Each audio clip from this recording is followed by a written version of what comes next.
자, 마르크스 레닌 혁명을 그대로 복제한 이란 이슬람 혁명에 대해서 이야기를 할게요. 근본적으로 이란에 대해서 착각을 하고 있습니다. 제가 이거 유튜브나 아니면 언론에서 하는 이야기 몇 가지 봤는데 대다수 하는 소리가 뻘소리에 가깝다는 생각을 되게 많이 해요. 게다가 지금 뭐 초등학교 폭격했느니 뭐니 하는 좌파 언론들이잖아요. 대다수 한국 언론들. 애초에 그리고 기자선들이 몇 군데 있는데 그냥 좌파 소굴이에요 전부 다. 자, 이런 원인은 독재나 권위주의 정권이라면 아시아에서는 중앙집권화된 중국, 북한 같은 이미지예요. 서구라고 생각해도 똑같을 거라고 생각해요. 나치 파시즘식 중앙집권화라는 환상이 익숙해져 있습니다. 그래서 여러분들은 분산되어 있는 것 같거나 검열되고 탄압되는 신마르크스식 PC주의를 보고도 혹은 회사에서 파벌화된 이런 사내 정치를 보고도 여전히 독재의 이미지는 중국, 북한 같은 이미지를 가지고 있습니다. 지배를 하는 방식은요, 굳이 중앙집권화된 방식이 필요가 없습니다. 때로는 적당히 협력해서 카르텔화해서 계층화할 수 있어요. 그런 지배의 방식의 가장 대표적인 게 봉건영주 방식. 경제에서 벌어지면 단합이 되죠. 한국의 고려시대 때 있던 방식, 이런 방식이에요. 그래서 고려시대 때 세금이 7할까지 올라오니까 도저히 못 살겠다 하면서 조선이 건국되고, 그리고 난 다음 조선이 작은 정부를 취하다 보니까 단점이 고려 때보다 군사력이 약한 상태가 되었죠. 대신에 인구는 많이 늘어났지만 조선부터 중앙집권화 그리고 대한제국이 되어서는 아예 전제 정치를 경험했고요. 해방 이후에는 선거권을 가지고 했는데 그때도 사실 중앙집권화였고 군부 정권도 중앙집권이잖아요. 지금도 지방자치라는 헛소리 하면서 사실은 수도권에서 돈 뜯어가고 경상도에 생산성 뜯어가는 전라특별 배급도를 보니까 중앙을 잡으면은 자기 지역이 좋아져. 그래서 제가 아는 동생이랑 하는 소리가 서울이랑 경기권 출신이 제일 불쌍하다고. 경상도랑 전라도 출신들은 자리 다 잡는데 이런 소리 합니다. 즉 한국은 중앙집권화예요. 이런 중앙집권화 구조를 스타 네트워크라고 하는데 이 기준으로 독재를 할 것 같다라고 전부 다 보는 겁니다. 근데 유럽은 왜 망했어요? 똑같아요. 굳이 지배를 하고 독재를 하는 데는 중앙집권화된 방식이 필요가 없습니다. 지배를 하는 데 필요가 없는데 그럼 왜 중앙집권화를 하는데 내가 혼자 해먹어야 되니까. 이게 분산되어 있으면은 문제는 이게 언제든 치고 올라오거든. 그리고 그게 이루어진 게 지금 이란입니다. 중국 같은 경우야 시진핑이 그러니까 중국의 기본적인 정치 문화는 숙청 문화입니다. 정기적으로 숙청을 통해 가지고 결국에는 시진핑이 최종 승리자로 남았지만은 이란 같은 경우에는 분산화된 구조였는데 지금은 이제 IRGC가 다 먹은 상태입니다. 그거에 대해서 설명을 할 거예요. 이런 중앙집권화 구조를 스타 네트워크라고 하는데 각 영역이 독립적으로 돌아가는 허브가 있는 걸 분산 네트워크라고 합니다. 그리고 이걸 권한을 나눠주는 것으로 자생을 하는데 장점이 있어요. 회복 탄력성이 세요. 보통 테러 조직이 이렇게 돌아갑니다. 테러 조직이 희망하는 거는 세상을 뒤집는 게 아니라 소시민을 갈취하면서 계속 살아남는 것 뿐이에요. 이란은 이런 분산된 허브를 가진 스케일 프리 네트워크를 가지고 있어요. 보통 3개가 있는데 핵심 정보가 재생산되는 3가지 허브. 이게 뭐다?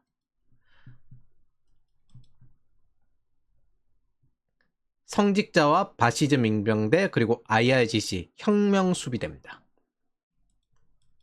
그리고 덧붙여 이야기하면 우리가 마주하는 대다수 자유진영의 공화주의도 이 구조를 가지고 있습니다. 외부 공격에 강하거든요. 이게 회복 탄력성이 세요. 바로 상권분립, 행정부, 사법부, 입법부 같은 것들입니다. 한국은 그 상권분립을 없애겠다고 민주당이 하고 있는 거고요. 자, 그래서 북한 같은 경우에는 참수작전이 통합니다. 김정은의 유일 허브이기 때문에 참수 작전이 잘 통해요. 그리고 정기적으로 숙청을 해가지고 이 중앙 집권화를 해치지 못하게끔 만들어야 합니다. 이건 왕권이든 뭐든 구조적인 필연입니다. 그리고 스케이프리 네트워크는 보통 3군데 정도 주요 허브가 있고 이 허브들이 자생적으로 생존합니다. 그리고 적당히 자기네들끼리 협력을 하고 있다가 어느 한쪽 허브가 무너지면은 다른 쪽에서 빠르게 복구를 해버려요. 혹은 다 먹을 수도 있고. 이런 걸 스케이프리 네트워크입니다. 그리고 이란 같은 경우에는 예전에 한번 당해본 경험으로 인해서 어떤 식으로 했냐면 전시 체제에서는 IRGC도 셀 형태로 나누어 가지고 자기네들끼리 독자적으로 돌아갈 수 있게끔 만들었어요. 그래서 성직자 같은 경우에는 기본적으로 정당성, 사법부, 입법부, 행정권, 이 법적 권한을 가지고 있어요. 근데 실행은 어디서 하냐? IRGC에서 합니다. 혁명수비대. 참고로 이거 군사부가 따로 있습니다. IRGC를 뭐라고 하냐면은 국가 안에 국가로 합니다. 그러면 성직자 쪽에서 가지고 있는 국방부가 따로 있는데 국방부 예산의 5분의 1은 IRGC로 들어가요. 그리고 미사일은 여기만 가지고 있습니다. 여기에다가 뭐가 붙어 있냐면은 뭐 무슨 항공 우주 뭐 별의별 거 다 들어가 있습니다. 항공 우주, 해군, 지상군, 정보부 이게 다 섞여 있어요. 그리고 외부 테러를 주로 하는 게 이 IRGC입니다. 이게 얼마나 비겁한 짓이냐면요. 예를 들어 우리나라가 민주노총에 지원금을 지어준다 하더라도 그 민주노총이 외국에서 테러를 해요. 하지만 국제법상 국가가 한 게 아니라 민간 기업이, 민간 조직들이 한 겁니다. IRGC가 딱 그 포지션이에요.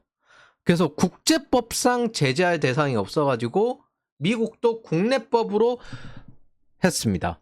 왜? 여기는 기본적으로 정부가 힘이 없어요. 이거 기준점으로 국제법을 만들어 놓으니까 안 맞는 거예요. 그리고 얘네들 자체가 기본적으로 자체적으로 돌아가면서 에너지 밀수하고 경제 돌리고 그리고 무기 사고 그리고 테러 집단들에게 돈 주고 그 역할을 합니다.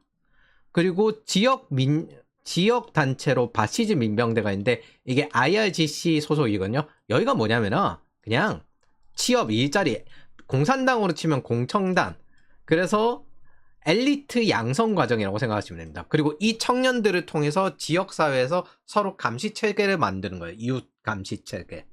사회 침투는 이걸로 됩니다.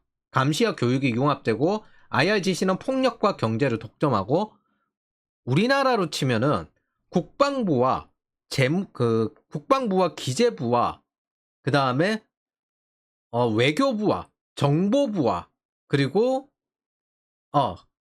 건설부 이런 게 섞여 있습니다. 산업부가 섞여 있어요. 그래서 국가 안에 국가라고 합니다. 즉 실행 권력에 가깝습니다. 신학자가 그냥 정당성을 부여해 주는 것뿐이고요. 실행 권력은 얘들이 다 가지고 있어요. 그리고 지금 의회도 장악되어 있거든요. 얘네들한테. 요렇게 돌아갑니다. 바시즈 민병대는 지네들끼리 이제 여기서 재생산하는 구조고 자체적으로 돌아가면서도 동시에 폭력 행위는 이쪽에서 주로 테러를 하는 곳이 이쪽입니다.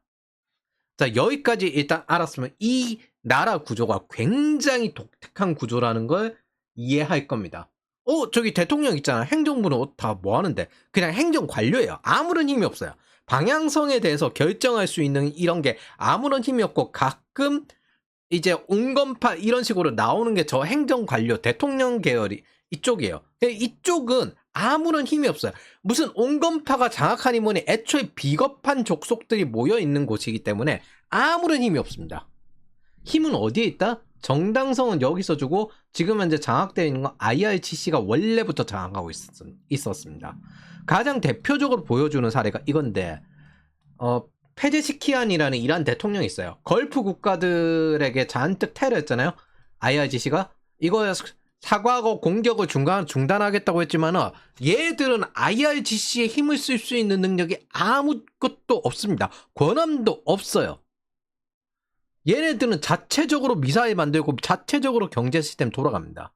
바로 IRGC가 반박 성명 냈고 페제시키안 대통령은 사과를 철회해야 했습니다. 얘네들은 공산당 같은 존재입니다. 뭐 공산당은 기본적으로 국가 위에 공산당이 있어요. 혁명 엘리트 전위당론 똑같이 국가 위에 IRGC와 성직자라는 게 있는 것뿐입니다. 즉 행정 관료는 그냥 행정적인 역할만 하는 것뿐이에요. 그래서 대통령 사과를 해봐야 걸프군 공격해봐야 아무런 소용이 없어요. 그래서 우리가 생각하는 자유진영의 국가 기준점으로 협상을 하고 뭐 이러면 돌아가겠지라고 생각을 하지만 첫 번째 얘네들 자체적으로 돌아가면서 경제 자체적으로 돌리고요. IRGC가. 그리고 IRGC도 전시 상황에선 셀화되어서 그 지역에서 자체적으로 돌아갑니다.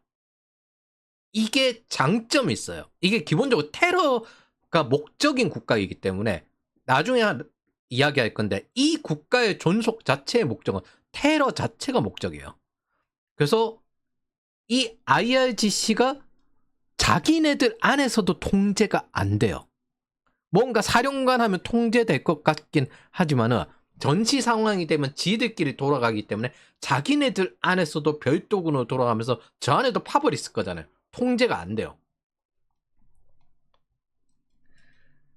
반정부 시위에 유혈 진압을 하면서 그것도 안타까워했거든요. 이 대통령은 아무런 능력이 없어요. 얘가 뭐 사과를 하든 뭘 하든 부끄럽다 뭐 어쩌든 간에 아무런 관계가 없어요. 얘든 그냥 행정직일 뿐이에요. 행정직. 거의 뭐 천황급이에요. 천황. 천황. 그냥 행정관료. 아무런 능력이 없습니다. 심지어 이거 할 때, 이 유혈 진압할 때 IRGC가 했는데 정확히 이야기하면 이 구조가 어떻게 되냐면 성직자 쪽에서 저거 전부 나쁜 놈으로 지정. 그래서 사법부까지 다 움직여서 지정을 하고 IRGC가 실행 권력으로 움직이고 경찰이 지원을 했습니다. 그리고 사법경찰도 지원을 했고 그러니까 행정부 쪽에 있는 대통령 권력이라 해봐야 아무것도 없습니다. 임명권도 사실은 성직자들이 가지고 있어요.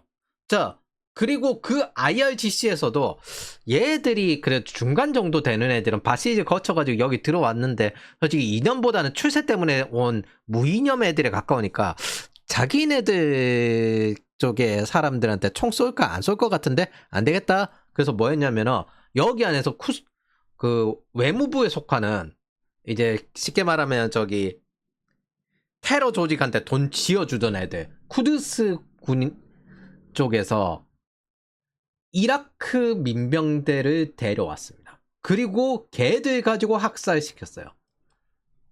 5,000명 데려와서 4만 명에서 5만 명 정도 학살했다고 지금 이야기하고 5만 4천 명이 고문했다고 합니다. 자, 이거 다 입 싹 씻고 그 다음에 미국 규탄하고 있죠. 전부 사회주의 족속들, 이 살인자파 족속들. 그런 식으로 돌아가는 곳입니다. 즉 이거 안에서도 이 쿠드스군 외국 민병대 네트워크 지원 조직은 별도로 움직여요. 이 안에서도 셀 조직으로 전부 다 자생을 하고 심지어 지네들이 지원하는 당연히 레바논의 헤즈볼라, 이라크 민병대, 예멘 후티 반공, 그리고 파키스탄 자이나비윤, 아프간 파메티윤 얘네들을 지원하는데 얘들도 또 별도로 움직이죠. 이런 실행 과정에서 성직자 계층이나 대통령 행정부는 아무런 권한이 없습니다. 성직자도 이 권한이 없어요? 예, 없습니다. 왜냐하면 얘네들은 정당화의 명분만 지어주는 것밖에 없어요. 설계는 처음에 이용해 먹으려고 하메네이가 했는데 설계하고 난 다음에 실행 권력이 그대로 가다 보니까 사회주의에서 기본적으로 군사권 유지하는 게 제일 중요한 것처럼 이 IRGC가 자체적으로 돌아가니까 하메네이는 여기서 그냥 호랑이 등 위에 탄 상태가 되어버린 겁니다. 그래서 하메네이가 명령권자 정부 수반이고 IRGC 쿠드스군이 해외 프록시망을 총괄해서 이제 얘네 쭉 하고 현장 투입하고 하는데 뭐 그냥 정당성 명분만 주는 상징적인 형태가 되어버린 겁니다. 좌파들이 주장하는 참여민주주의라고 한다면 아주 멋진 참여민주주의죠. 왜 대의민주주의를 택하는지 여러분들이 이해하길 바랍니다. 이게 참여민주주의 형태의 최종점입니다. 인류는 한번 해봤으니까 아는 거예요. 그래서 대의민주제를 택하는 겁니다. 출세 때문에 그냥 자국민이고 뭐고 다 죽이면서 할 수 있겠구나 라고 하는 게 그 참여민주주의거든요. 간단히 이야기하면 IRGC는 행정을 행정부에 넘겨놓고 전쟁부, 재무부, 교육부, 국무부, 뭐 교육부, 바시즈가 지네들 안쪽이거든요. 국무부 그리고 모든 것을 장악한 실행 권력이라고 보면 됩니다. 거기에 정보부, 중앙은행을 함께 장악해 있고 기본적으로 예산의 한 4분의 1 정도는 그러니까 국방부 예산의 4분의 1 정도는 IRGC에게 줘야 됩니다. 그럼 IRGC는 뭐냐? 정기적으로 테러를 하는 게 목적입니다. 여러분들은 근본적으로 이란이란 나라에 대해서 뭐 대충 내가 상상하는 나라와 비슷하겠지 이렇게 착각을 하고 있어요. 국가 안의 국가로 돌아가는 뭐 공산당 같은 그런 조직입니다. 하메네이가 처음에 설계했는데 통제를 벗어나 그런 조직. 중국은 행정기관 국가 자체 위에 공산당이라는 조직이 있듯이 성직자 네트워크가 폭격으로 사망하니까 바로 IRGC가 지금 현재 다 장악해 있죠. 성직자와 IRGC의 공생은 끝났고 이제 IRGC가 뭐 다 장악한 상태입니다. 성직자가 실행도구로 처음에 여기던 게 이제 국가를 완전히 장악한 공산당화 되어 있는데 이게 문제는 지네들끼리도 서로 통제가 안 된다는 거죠. 이란 의회도 IRGC 출신이죠. 미국 지상 도착된 불태울 걸 말한다. 자, 성직자 권력 기반은요, 종교적 권위, 대중 신망이 있어야 된다. 근데 이게 허상이잖아. 이게 돈 없고 힘 없을 때 하는 방식이잖아. 근데 경제가 악화되고 체제가 장기화되니까 성직자의 신뢰는 붕괴하고 종교적 권위 자체가 오염되었습니다. 그럼 IRGC 권력 기반 뭐냐? 경제 이권 플러스 폭력 구조로 일어납니다. 이쪽은 뭐냐면 대중 신망, 즉 신앙 플러스 사람들의 네트워크, 이게 필요 없다는 거예요. 이미 경제적, 폭력적, 그리고 인적 네트워크가 갖춰져 있습니다. 여러분, 이란에도 문화대혁명이 있었다는 거 아세요? 이슬람 혁명할 때 1980년부터 1983년까지 비이슬람 문화를 제거하는 혁명이었습니다. 뭐 자유주의 문화를 제거하는 중국의 문화대혁명처럼 이 이란에도 문화대혁명이 있었어요. 68혁명처럼 호메이니는 이란의 대학 학생운동을 처음에는 칭찬했습니다. 근데 그렇게 학생운동으로 나아갔는데 우리나라로 치면은 운동권 시기에 대학이 당시에는 사회주의 좌파단체들이나 자유주의자들의 난립이었습니다. 결국 호메네이는 얘들은 전부 서구와 바이러스다 라고 외치면서 문화대혁명을 지향하고 뭐 지식인도 서구와 바이러스다 하면서 이슬람이 아닌 걸 전부 제거하는 이슬람화랍니다. 결국 대학 운동권인 X86이 지금 현재 우리나라를 장악했지만 이란은 문화대혁명 당하고 이슬람 인간들만 남게 된 거예요. 근데 보니까 호메네이 자체가 마르크스주의 플러스 이슬람 융합을 시도해서 만든 겁니다. 이거. 그래서 사실은 레닌주의에서 직수익한 다음에 신학으로 포장을 한 거예요. 그 이슬람 사회주의를 진행한 겁니다. 소련 시기 제2인터내셔널 언어만 이슬람으로 만들고 구조는 코민테르닌 그대로 돌아갑니다. 사실상 우리가 원조로 보는 빨갱이 그 모습으로 돌아가되 단지 신학으로 포기한 거, 포장한 거, 그리고 너희들이 겪는 고통은 순교에 가까운 숭고한 행위다. 이걸로 세뇌한 거, 이걸로 돌아갑니다. 레닌의 조직을 그냥 알라의 언어로 바꾼 것 뿐이고 배고픔과 죽음을 시아파 순교로 바꾸고 거기에 페르시아 관료주의가 결합된 아주 괴상한 혼종입니다. 레닌주의는 계급의 적은 부르주아 제국주의다 이렇게 하거든요. 신앙의 적은 배교자와 제국주의다. 이슬람 국가. 그리고 이란 이슬람 혁명은 마르크스 레닌 시아파 순교 페르시아 제국의 관료주의. 이 혼종입니다. 지네들도 제국이었으면서. 자, 이렇게 생각해보면 왜 좌파들이 저토록 이란을 살리려고 발버둥 치는지 이해를 하시겠죠? 사실 같은 족속들인 겁니다. 단지 가치관의 방향이 좀 다릅니다. 더 위험한 DNA를 가지고 있어요. 이 둘의 방향성이 어떻게 다르냐면 레닌주의는요. 지구 전체를 사회주의화해서 공산주의해야 한다. 목표가 지구 정복이에요. 물론 그 수단에서 전쟁이나 뭐 이런 것들이 되지만은 데탕트처럼 얘들은 협상이 가능합니다. 근데 얘들은 좀 달라요. 구세주가 이미 왔다. 마흐디가 이미 왔다. 지구가 혼란스러워야 메시아가 나타난다. 평화는 메시아를 막는 사탄이고 작은 사탄은 이스라엘이고 큰 사탄은 미국이다. 목표 자체가 테러예요. 얘들은 그래도 목표가 뭐 지구 정복이고 국가를 어느 정도는 유지를 해야 되고 뭐 장기적으로 탈국가주의자지만은 어느 정도 유지를 해야 되고 대탕태 가지고 이제 쌀 받아가지고 식량 받아가지고 우리가 뭐 하다가 그러다가 못 버티겠다 무너지고 그랬는데 얘들은 중앙 집권화 시키고 그렇게 했지만 얘들은 완전 종류가 다릅니다. 얘들은 목적 자체가 테러입니다. 그리고 그게 신앙입니다. 기본적으로. 뭐 이 마흐디가 이미 왔는데 이 마흐디가 우리 눈에 보이지 않는 이유는 평화가 맡고 있는 거다. 그리고 그 평화를 만드는 게 이스라엘과 미국이기 때문에 테러를 일으켜서 우리가 순교해야 된다. 이렇게 여깁니다.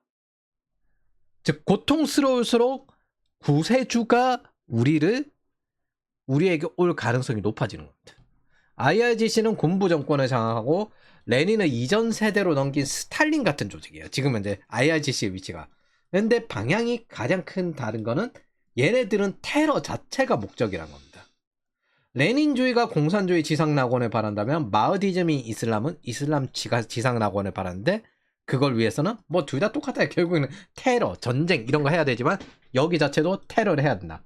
데탕트가 그나마 가능했던 이유 어쨌든 소련은 미국의 식량이 필요했으니까. 근데 이란은 그간에 줬는데 협상 자체가 배신이고 혼란이 신학적 의무입니다. 이게 가장 큰 차이입니다. 모두가 다 잘 살게 될 것이다. 이게 아닙니다. 뭐 구세주가 오기 위해서는 더더욱 더 큰 혼란이 필요한 거고 너네들이 죽는 건 순교인 겁니다. 자아드인 겁니다. 고통은 마흐디의 귀한 신호며 열심히 테러를 해서 혼란을 시켜야 된다. 이거 자체가 존재 목적입니다. 그게 지금 현재 이란에 내재된 근본적인 목적이에요. 그래서 IRGC는 이념적으로 종교적으로 물론 그 중간층은 아직까지 세뇌가 덜 됐지만 이념적으로 종교적으로 이란에 충성하는 조직이 아닙니다. 게다가 잘 생각해 보십시오. 저거 혁명할 때 80년대잖아요. 그 80년대인데 아직까지 저 혁명을 일으킨 그 세대가 남아있다는 겁니다. 그것도 최상위층에. 우리나라로 치면은 80년대 운동권 대학생들이 이제 노인이 돼가지고 다 장악해 있는 거죠. 그리고 얘네들 자식들은 미국에 있어요. 미국에 가서 미국은 망해라 이러고 있어요. 자, 얘네들은 어디에 충성하냐? 얘네들은 국가에 충성하는 존재가 아니에요. 혁명수비대, 혁명에 충성합니다. 마흐디의 귀환을 추구하는 실행 조직입니다. 물론 중간자들이야 뭐 이제 혁명 이후의 세대들이야 뭐 대충 출세를 위해서 들어간 무이념 세대들이겠지만은 그거야 최근의 일이고 아직 젊은 애들이고 그렇다는데 어쨌든 책임이 없는 건 아니죠. 선택은 했으니까. 자, 이쯤 되면 왜 좌파 족속들이 이란을 지키려고 이렇게 발광하는지 알겠죠? 단순히 중국을 지키기 위해서가 아니에요. 그냥 같은 사회주의 조직입니다. 왜 이슬람을 그토록 데려오고 싶어 할까? 같은 사회주의 조직입니다. 지네들의 테러에 익숙하니까. 자, 이름도 똑같이 써요. 그냥 마르크스 레닌을 가져온 거기 때문에 2016년에 이런 걸 만들었습니다. 이슬람 혁명군 인민전선. 마르크스 레닌의 인민전선 2차 세계대전 이전에 만들었던 코민테른의 전략이죠. 그리고 이념적으로도 여전히 발전시키고 있는 좌파 운동권이 있죠. 인민전선 진보운동이 왜 실패했는가? 왜 패배했는가? 거기에 엔추파도스까지 있습니다. 탈국가주의, 탈법치주의, 테러, 각종의 것이 가득한데 이들은 자유로운 언론을 누려요. 얘네들은 아이러니하게 이런 소리 하는 애들은 자유로운 언론을 누려요. 그런데 보수라 불리는 족속들까지도 이 얘네들과 반대하며 싸우는 사람들에게 뭐라고 하냐면 극우라고 표시를 합니다. 이미 문화 대혁명 같은 것들은 한국에서 일어나고 있습니다. 정교조 보십시오. 이게 바시즘 민병대랑 뭐가 다릅니까? 초등학생 이런 성교육 뭐 이런 거 하냐? 그거 가지고 지금 김재석과 BI가 난리 피우고 있잖아요. 상권 분립은 부서지고 있습니다. 좌파 족속들은 자유 언론을 누리면서 이들하고 대화를 해야 한다면서 반대로 싸우며 피해 입은 사람들을 끝까지 뜯어서 좌파 족속들에게 돈과 자원을 대주려고 하는 좌우조화파. 이 국힘, 이 족속들은 싸우는 사람들에게 극우라고 부르면서 언제나 등을 찍어왔습니다. 왜 보수일까? 언젠가 사회주의 혁명의 방향으로 나아가야 한다라고 생각하는 그냥 한 길이다 라고 생각을 하기 때문에 보수라고 쓰는 겁니다. 왜냐하면 이 다음 단계는 인민민주주의 단계로 넘어가야 된다 생각을 하기 때문에. 즉 보수라는 단어를 쓰는 사람들 자체가 속도 조절하자는 뜻이고, 그 속도 조절은 어쨌든 장기적으로는 저 공산주의 방향으로 가야 된다라고 여기는 겁니다. 즉 이들의 방향은 자유주의가 아닙니다. 공산주의지. 그래서 저의 정치관이었습니다. 네가 틀리진 않았어. 그러니까 나도 틀리진 않았어. 무엇보다 패배가 가장 큰 타격을 입으니까 이제부터 거리낌 없이 싸우면 되는 겁니다.